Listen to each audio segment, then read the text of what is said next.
Zdravím vás kamaráti z hry Art of War 3. Občas od vás dostávam také otázky, že prečo s mojimi upgradeami a skillmi mám taký nízky winrate.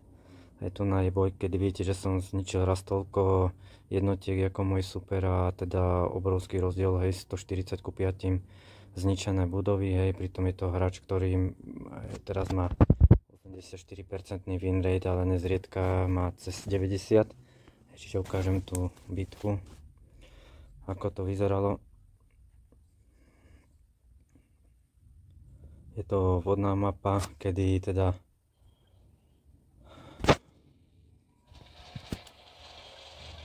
je dobre spraviť scouting na vode, čo sa mne podarilo. Tieto zdroje z mapy som tiež zobral celkom dobre.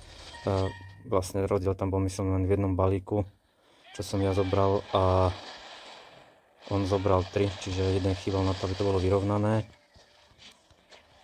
No a išiel som ja z 2 prístavov, môj protivník išiel z 3 prístavov, už bol na 5. štábe, ja som teraz vyšiel na 5. štáb, spravil som si tu teda obranu z torpéd. Aktívne tu on pomáhal svojmu AI s leteckými útokmi, s týmito havkami.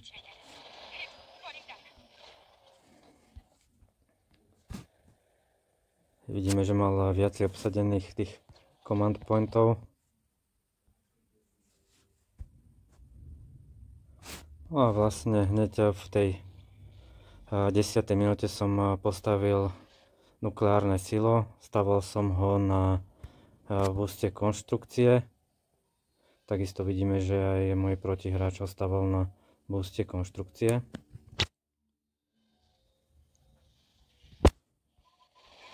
On ma scoutol, vedel, že ho mám, čo nebolo moc teda extra pre mňa. Ja som nevedel, kde má svoje nukleárne silo. Jemu sa postavilo o troška neskôr to nukleárne silo. Teraz vidíme, že ho spustil nabíjanie. Toto naše konfederačné asi sa stavia troška rýchlejšie, mám taký pocit. Takže v tom je taká naša výhoda. Ale viete, tých command pointov, aj tak bude cez to ten nápis, sme mali približne rovnako, on mal troška viacej, už bol teraz plný. Ja som to tam pustil, pozrime sa, čiže ja som nevedel, kde sa nachádza, ale teda som to tak kvalifikovane odhadol, keďže vedel som, že ide určite aj on pri tej síle a upgradeoch a všetkom, že to je dobrý hráč a ide o nukleárne silo. A teda moje jediné riziko bolo to, že či náhodou s ním neišiel až kde do tej zadnej časti mapy. Pokračoval som na tom defense booste, by som tu zachránil môjho spojenca Ačko. Tuto tie Poseidony sú veľmi dobré a silné a nápomocné.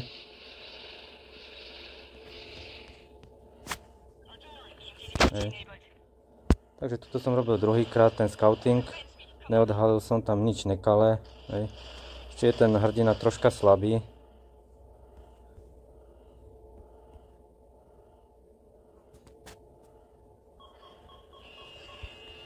Môj teda ďalší útok bol sem. Vlastne na zničenie ekonomiky toho protivníka. Vedel som, že má celý kopec aligátorov. No tu vidíme, že mi ten Space Strike zničil. Tu chlapec aj zamínoval. Ja som cez tie míny prešiel, ale som sa vrátil naspäť, samozrejme cez míny zasa.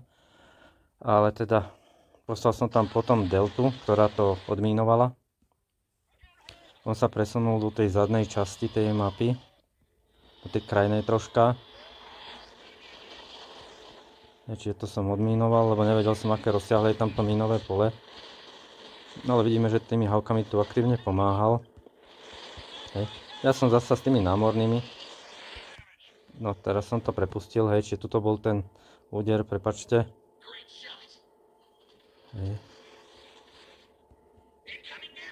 Čiže ako náhle to bolo vyčistené od tých mín,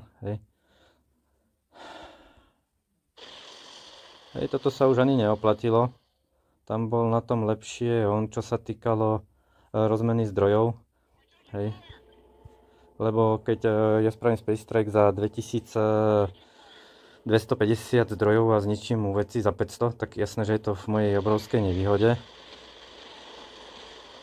Nevedel som tu rozsah tejto jeho armády, ale už potom, keď som to videl, vedel som, že je zle, lebo ja som ho mal zloženú vo veľkej miere z Poseidonov. Teda predpokladal som, že ten môj protivník pôjde hrdinom 3. level. Až teda tuto, jak som tu scoutol, som vedel, že teda nie. Hej. Takto som porobil scouting. Tie Poseidony už nemalo zmysel vracať naspäť, lebo ako náhle by som sa s nimi vracal naspäť, aj tak by mi ich všetky zničil a ja by som nezničil s nimi nič. Hej.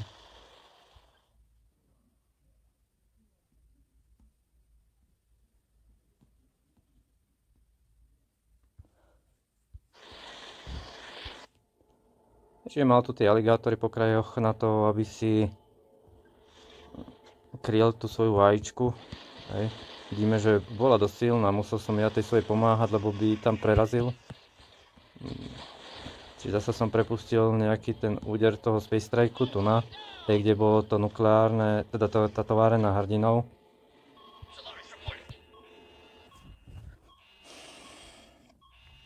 No týmto úderom bola vlastne táto aj vybavená. Od tej už nehrozil teda žiadny útok. Ja som jej tu aj pomohol, tej mojej, aby vlastne ju nezničil ten žltý tým svojím útokom.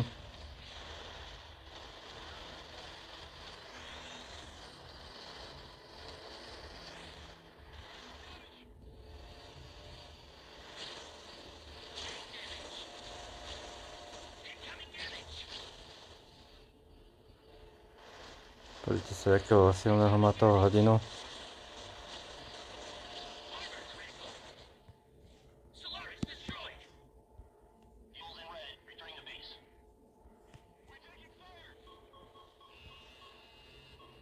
Tuto som ani nepoužil boost, to bola troška chyba.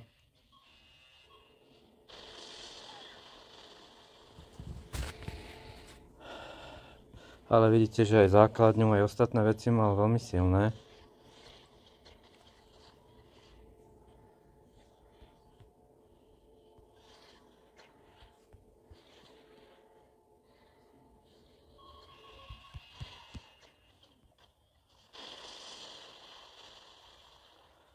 Tuto som si uvedomil, že to je sprostosť, hej, lebo teda, že naberá riadne na sile ten chlapec.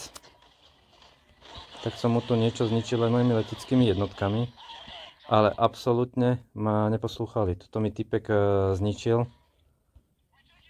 Neviem, som to neukázal. Môj Space Strike.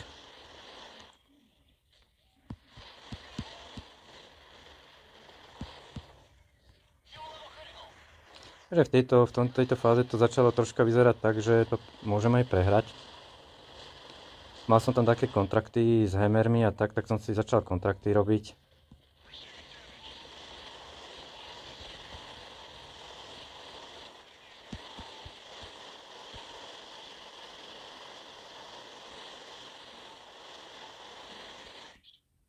Čiže vidíme, že tuto on už mal silnú ekonomiku.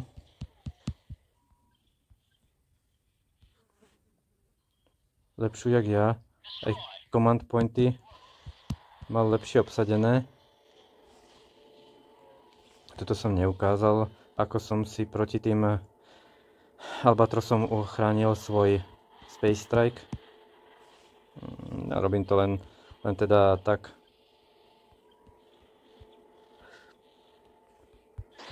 Tu som pomáhal, ale aj on pomáhal svojmu.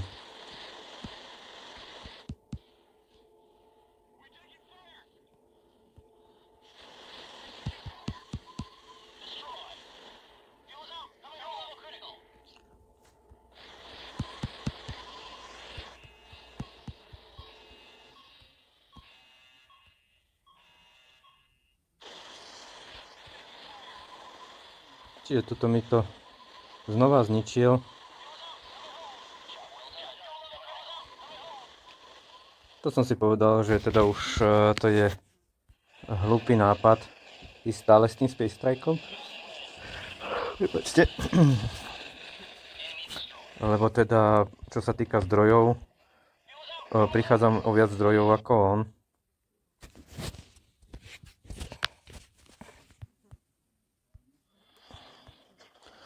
Takže dostával som si prístav.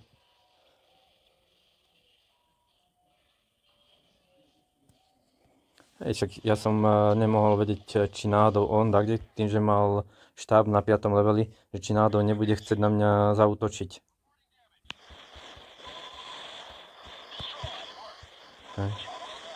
Tu prišiel o 4 svoje albatrosy, to bol taký scoutingov útok, hej, aby vedel, že či náhodou kde mám ten Space Strike.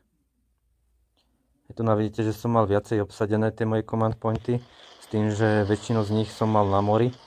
On mal veľa svojich command pointov, hej, tu na, ktoré teda na mori mu nepomáhali. Takto vyzeral ten námorný útok.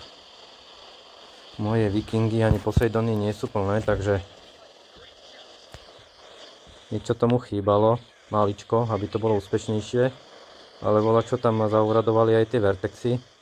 Prúser bol, hej, že už som tu začal mať málo vikingov, veľa Poseidonov, lenže proti manevrujúcim aligátorom sú mi moje Poseidony predplatné, hej, čiže vidíme len 2 vikingy a 2, 4, 6 plus hrdina. Našťastie mali málo už zdravia, tie aligátory. A teda ja som tam mal môjho ešte hrdinu.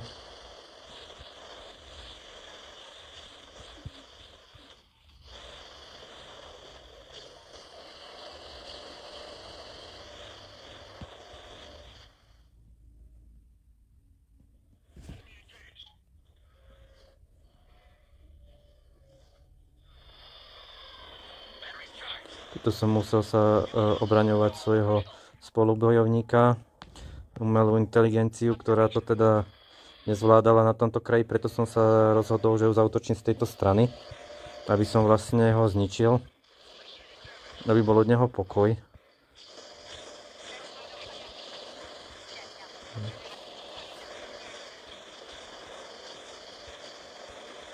Podarilo sa mi, že môj Solaris to prežil.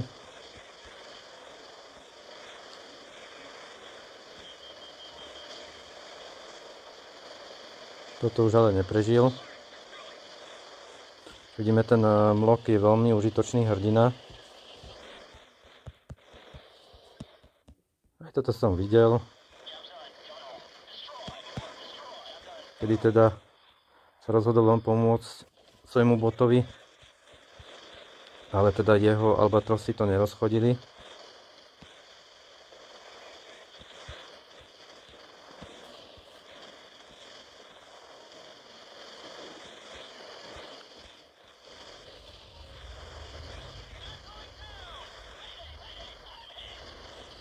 No a toto sa mi podarilo už teda prebiť jeho lodstvo.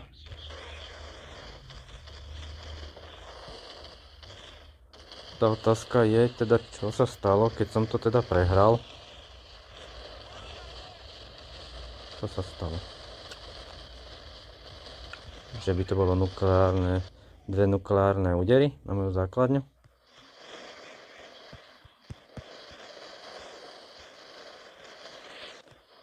Že by to bolo to, že som si robil hemermi kontrakty.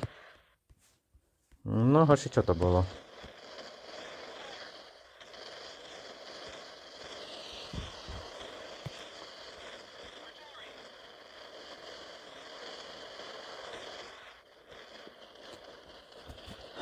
Tak vidíme, že teda každý, kto je troška skúsenejší, vie, že nukleárne údery to neboli, hej, lebo to by mal obsadené command pointy, ktoré obsadené nemal, hej. Ale bolo to jednoduché vzdanie sa, hej. Videl som, že chlapec stále strašne sa snaží prežiť, strašne.